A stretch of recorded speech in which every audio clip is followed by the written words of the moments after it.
Assalamualaikum warahmatullahi wabarakatuh. Selamat malam para pejuang PPG di tanah air. Pada video kali ini saya akan berbagi soal uji komprehensif pada PPG dalam jabatan tahun 2021. Berikut soal yang akan diujikan pada uji komprehensif. Yang pertama adalah tentang CP2, yaitu soalnya jelaskan klasifikasi kognitif menurut Bloom dan Anderson terkait dengan representasi kemampuan berpikir Hodge. Ini jawabannya Bloom atau C4 yang meliputi kemampuan membedakan, kemampuan mengorganisir, dan kemampuan mengatribusikan. Setelah melakukan pengukuran, akan memberikan masukan dan diharapkan dapat memperbaiki Hodge pada sistem pembelajaran. Dan pada klasifikasinya ini sebetulnya yaitu ada C1, C2, C3 sampai dengan C6, dimana menurut Anderson dan Krathwohl taksonomi 2010 merevisi level kognitif tersebut menjadi dua, yaitu cara berpikir tingkat rendah atau lower order thinking. Ini terdapat pada level mengingat C1, kemudian memahami C2 dan mengaplikasi C3. Sedangkan cara berpikir tingkat tinggi higher order thinking atau Hodge berada pada tingkatan menganalisis C4, mengevaluasi C5 dan mencipta C6.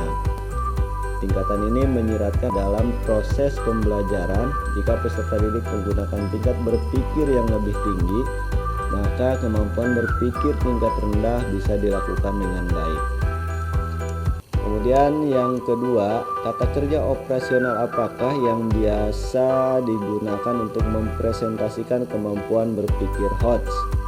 Sesuai dengan tingkatan tadi yang ada di nomor 1, bahwa untuk mempresentasikan kemampuan berpikir Hodge ini tentunya yaitu diawali dengan C4 atau menganalisis, kemudian C5 mengevaluasi, dan C6 mencipta.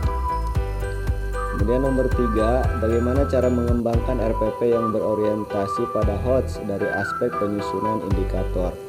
Ini jawabannya tentunya dengan menentukan KKO-nya terlebih dahulu ya, kata kerja operasionalnya terlebih dahulu.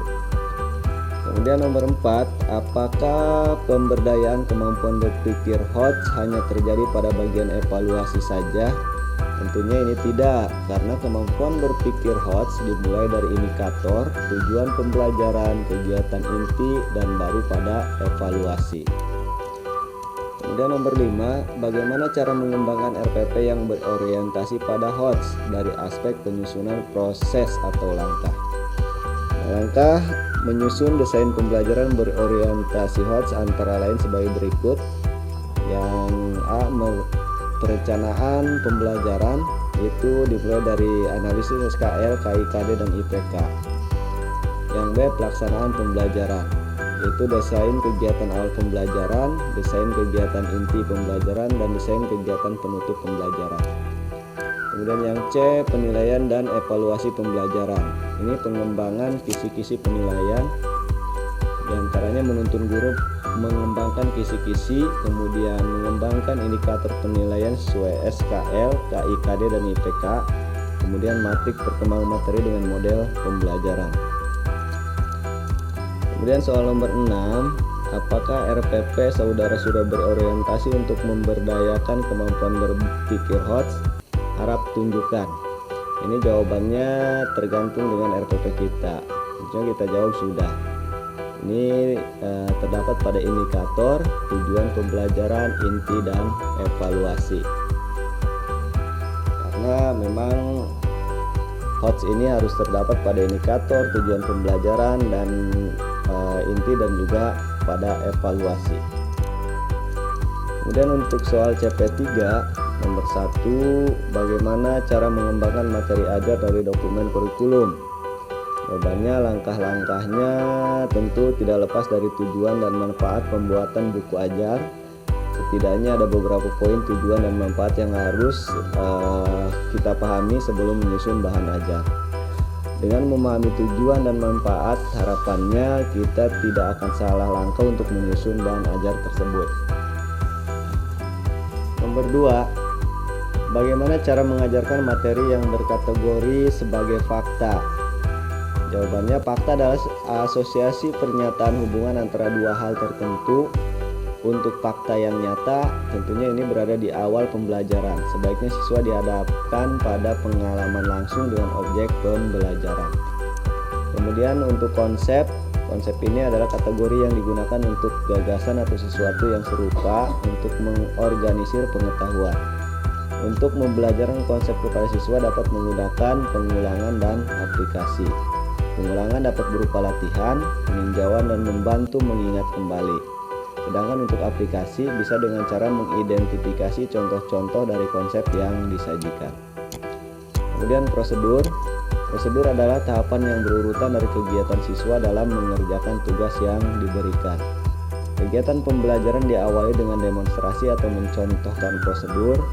Untuk tugas yang berhubungan dengan kemampuan psikomotor, demonstrasi membutuhkan sesuatu yang dapat bergerak, seperti demonstrasi langsung atau videotip.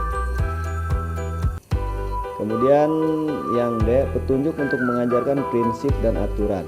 Prinsip adalah pernyataan yang menyatakan hubungan antara konsep-konsep pengajaran. Prinsip juga dapat digunakan strategi integrasi, organisasi, dan elaborasi. Strategi integrasi maksudnya siswa dapat menjelaskan suatu prinsip menggunakan kalimatnya sendiri. Kemudian petunjuk untuk mengajarkan sikap. Sebuah sikap terdiri dari keyakinan dan sekumpulan perilaku atau tanggapan. Strategi untuk mengajarkan atau merubah sikap hampir sama dengan strategi untuk mengajarkan kemampuan interpersonal. Kemudian nomor 3, materi ajar memiliki dua kategori, yaitu normal atau umum dan advance. Untuk siapa materi advance itu disusun dan juga mengapa demikian?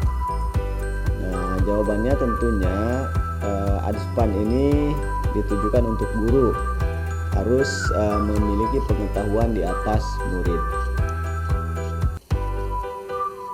Tetapi untuk esensial ini ditujukan untuk guru ya. Jawabannya,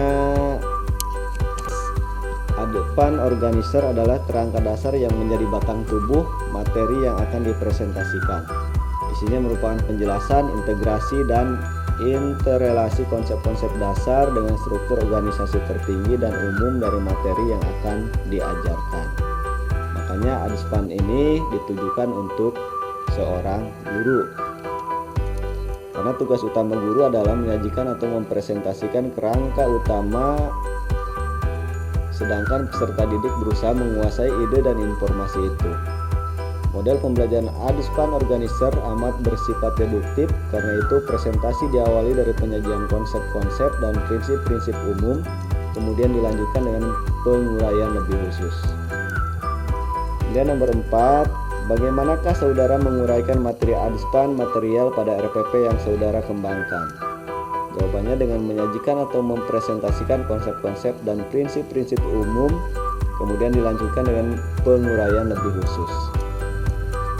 Nomor 5, dari 4 unsur keterampilan abad 21, kritikal, kreatif, kolaboratif, unsur manakah yang menunjang untuk diterapkan dalam pembelajaran? Apakah alasannya? Bagaimana langkah-langkah pembelajarannya?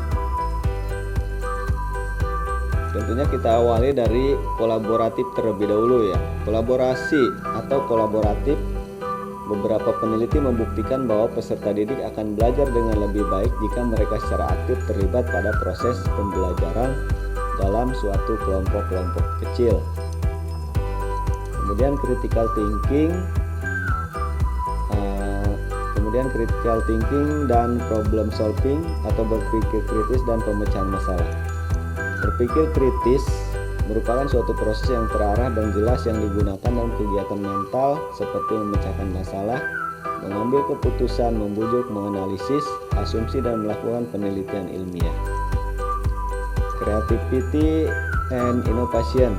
Kreativitas dan inovasi menurut Yeni Rahmawati dan Eis Kurniati Proses kreatif hanya akan terjadi jika dibangkitkan melalui masalah yang mengacu pada 5 macam perilaku kreatif, seperti fluensi, kelancaran, kemudian flexibility, keluasan, kemudian originality, keaslian, elaboration, keterperincian, dan yang kelima sensitivity atau kepekaan.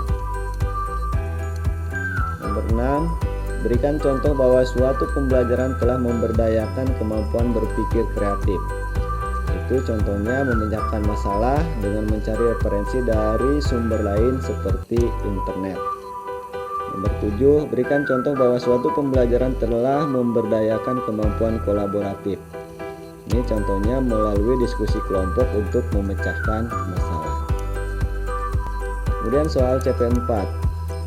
Salah satu teori belajar adalah konstruktivisme. Bagaimana teori ini diterapkan dalam proses pembelajaran? Model pembelajaran mana yang cocok dengan teori konstruktivisme ini? Langkah-langkah dari model tersebut seperti apa? Jawabannya, konstruktivisme merupakan model pembelajaran mutakhir yang mengedepankan aktivitas siswa dalam setiap interaksi untuk dapat melakukan eksplorasi dan menemukan pengetahuannya sendiri. Problem based learning salah satu model pembelajaran yang cocok dengan teori ini, di mana siswa bekerja mengeksplorasi dan menemukan pengetahuannya sendiri, di mana guru hanya sebagai guide discovery atau hanya sebagai pendamping atau pembimbing. Nomor 2, jelaskan apa yang dimaksud dengan TPACK dan bagaimana implementasinya dalam penyusunan RPP. Pada abad 21, guru perlu memahami dan memiliki kompetensi technological, pedagogical, content knowledge atau TPACK. TPACK sendiri adalah kerangka kerja atau kerangka teoritis untuk mendesain model pembelajaran dengan mengintegrasikan 3 aspek utama, yaitu teknologi, pedagogi, dan konten. Penggunaan teknologi, kemampuan guru, media pembelajaran atau PPT. Kemudian nomor 3, apakah penerapan TPACK hanya pada penggunaan internet dalam pembelajaran saja? Tentu tidak ya, karena bukan hanya internetnya saja yang harus dikuasai, tetapi juga alat atau media yang lain seperti gawai, laptop, dan lain sebagainya sebagai bagian dari teknologi. Nomor 4, bagaimana cara mengembangkan RPP yang menerapkan TPACK dari aspek penyusunan materi dan langkah-langkah pembelajaran? Pembelajaran berbasis TPACK yang difokuskan pada pengembangan rencana pelaksanaan pembelajaran atau RPP dengan menggunakan model pembelajaran berbasis masalah dan LKPD yang disusun untuk meningkatkan keterampilan berpikir kritis siswa dengan menggunakan perangkat TIK seperti gawai atau laptop. Kemudian soal CP6. Bagaimana saudara merancang instrumen dan menerapkan evaluasi autentik pada RPP dan pembelajaran? Itu dengan cara menyiapkan LKPD, membuat soal pretest dan post-test, bertanya jawab dengan siswa. Nomor 2, aspek evaluasi apa saja yang akan saudara lakukan pada pembelajaran di RPP? Ini jawabannya aspek kognitif atau pengetahuan, afektif sikap, psikomotor, keterampilan. Nomor 3, bagaimana melakukan evaluasi dan menyiapkan instrumen pada aspek kemampuan berpikir kritis siswa? Itu dengan LKPD dan soal post-test berbasis HOTS. Nomor 4, bagaimana melakukan evaluasi dan menyiapkan instrumen pada aspek kemampuan berpikir kreatif siswa? Ini juga jawabannya dengan LKPD, sehingga siswa kreatif mencari referensi dari berbagai sumber seperti internet. Nomor 5, bagaimana melakukan evaluasi dan menyiapkan instrumen pada aspek kemampuan berpikir kolaboratif siswa? Ini dengan LKPD, siswa bekerja sama dengan kelompoknya. Nomor 6, bagaimana melakukan evaluasi dan menyiapkan instrumen pada aspek kemampuan berpikir komunikatif siswa? Ini juga sama dengan LKPD, siswa mempresentasikan hasil kerja kelompoknya. Soal CP7. Mengapa seorang guru profesional diminta menjadi guru yang reflektif? Tentunya agar guru bijaksana dalam mengatasi permasalahan pembelajaran, maka guru perlu melakukan refleksi setelah melakukan pembelajaran di kelas. Refleksi diri ini penting dilakukan oleh guru karena dengan melakukan hal tersebut, guru akan bisa melakukan perbaikan dalam pelaksanaan tugas.